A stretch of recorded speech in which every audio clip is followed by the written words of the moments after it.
Well, we now know about the harsh reality of day-to-day living with Rupert, but let's go deeper.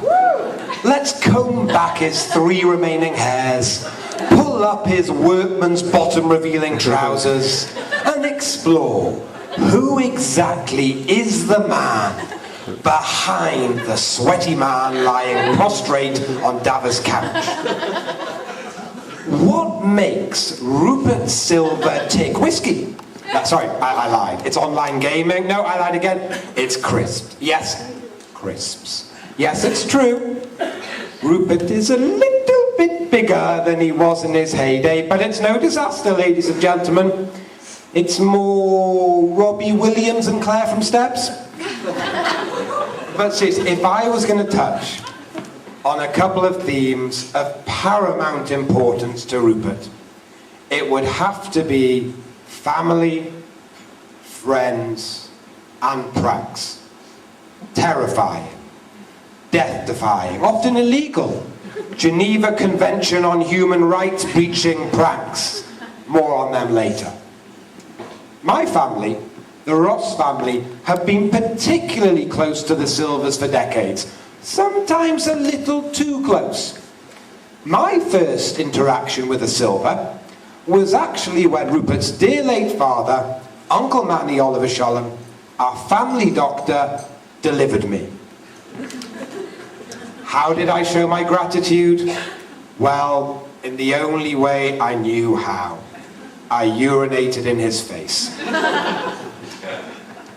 Now, a generous coating of Eau de Ross arguably should perk up anyone's day. Ask my wife. My current doctor hates it, but fortunately Manny saw the funny side. I think it's safe to say, however, that Rupert's parents and my own subsequently spent the next God knows however many years cleaning up our mess. Let's stay with Rupert's immediate family, and specifically the 2 women in his life. I'll begin with the glowing, ebullient, radiant, delicate wallflower?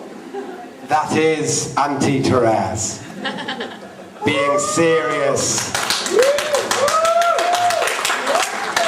There's a fiery redhead if I've ever seen one. Though on the right side of the law, she's a little bit like another fiery redhead. News International's Rebecca Brooks. Powerful, confident, although frankly always worried what the sun's going to do next. Therese, all jokes aside, thank you for all the love you've shown me over the years. You look wonderful tonight, and I know how proud you are of Rupert and Laura today.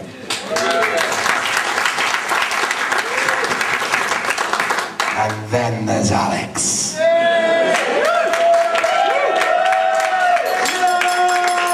She was like the big sister I never had. I'm sure she actually remembers fondly, as she was maturing into a beautiful young woman, I was actually working part-time as a bathroom keyhole repairman.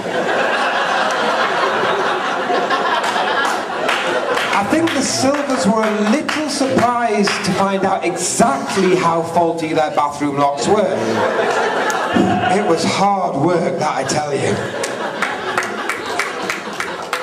Rupert was particularly fond of his darling sibling. One afternoon, he thought it would be amusing to lay in wait and surprise her on her return home. Now, if you're not familiar with the former Silver residence, picture a beautiful house, expansive courtyard, surrounded by impressive 20-foot stone walls.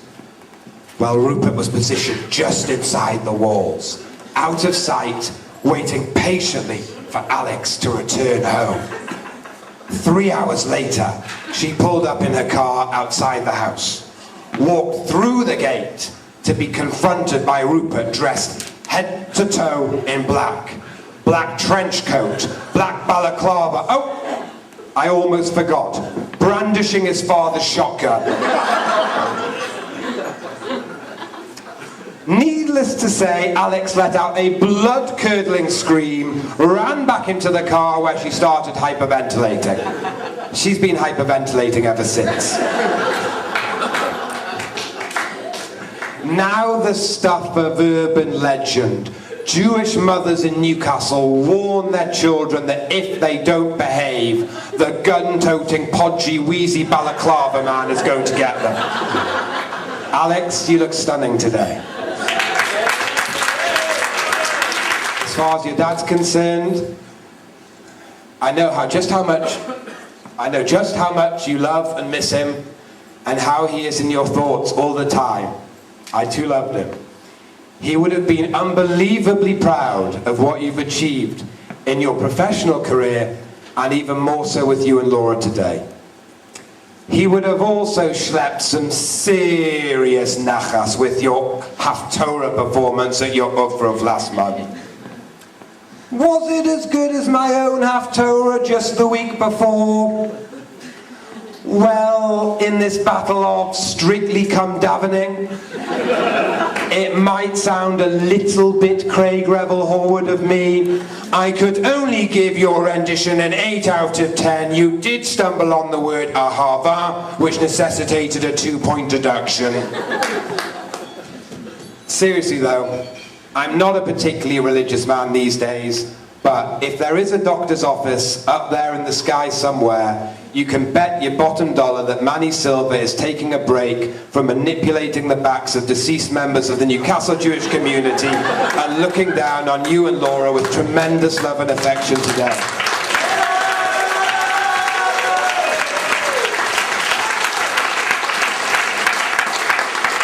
Rup, it's impossible to overstate how close you and I are. In fact, there hasn't been a single day I can recollect where I haven't had your total love and support. Although there are quite a few days I can't recollect. I followed you onto this planet exactly 1 week after you were born. We went to the Jewish Day School together, then Newcastle Royal Grammar School together, then university in Manchester, then London, with you generally wheezing 3 yards behind me. My wife, Melanie, realised just how close we are when following the purchase of our forever family home, this time last year. That's mine and Melanie's, not mine and yours, by the way. I laid down the unequivocal law that our dog, Geordie, could on no occasion be allowed to enter our guest house, as it was crucial that this separate dwelling structure be kept pet dander free on account of Rupert's asthma and consequent pet allergies. I told Melanie that Rupert simply does not negotiate with terriers. My missus responded, quite rightly, perhaps if he didn't smoke 40 bloody Marlboro today, his asthma wouldn't be quite so bloody bad. Funnily enough, despite his pet allergies at a very young age, the Silvers did have a little Yorkshire Terrier called Denning. Therese's influence again. Before I go any further with this anecdote, let me say in all seriousness, I know we're a nation of dog lovers. No dogs were harmed during the making of this story. But at the age of 6, and I say this with great shame, Rupert and I decided to drop Denning from the top bunk. But thinking ahead, obviously, we planned to throw a duvet down first to ensure the dog had a soft landing. We weren't cruel. Unfortunately, we simply weren't up to speed with the gravity thing. Denning fell faster than the duvet, which in essence landed gently on top of the whimpering canine. I guess at least providing some warmth in its moment of distress. You know, it was just like that scene in the Grand National. You know, the one where they cover a fallen horse before it's put down, except without a wheezing 6-year-old boy dressed like the Karate Kid, prodding it, saying, never mind, the Nintendo works, let's go have a fag. After getting to know you over the last few years, albeit at a distance. You're beautiful, kind, caring, charming, bright and funny. It's immediately obvious just how much you both love each other. You're his dream partner. You know when, what and how much to feed and water him. You keep the whiskey at room temperature, the Diet Coke cold and the remote control at relaxed stretching distance. You even joined his weird online strategy game Travian. Nothing says love like two people looking for imaginary supplies of wood to defend a fictional village in a pretend virtual world of absolute nonsense. And they say romance is dead.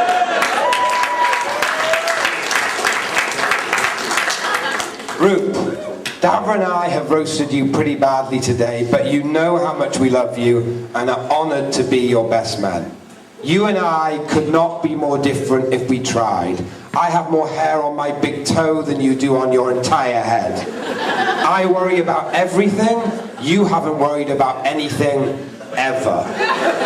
In fact, just last week you emailed me with the news that the owners of this fine establishment had just gone into administration.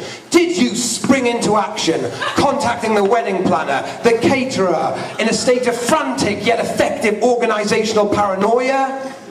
Or did you just about manage to hit pause on the PlayStation, top up your whiskey and give your nether regions a good scratch?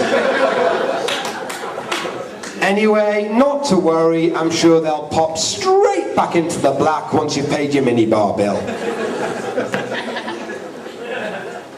I speak for Dava, Johnny and all your ushers when I say that the infectious joy you bring to living life in your own inimitable way makes all of our own lives much, much better for it.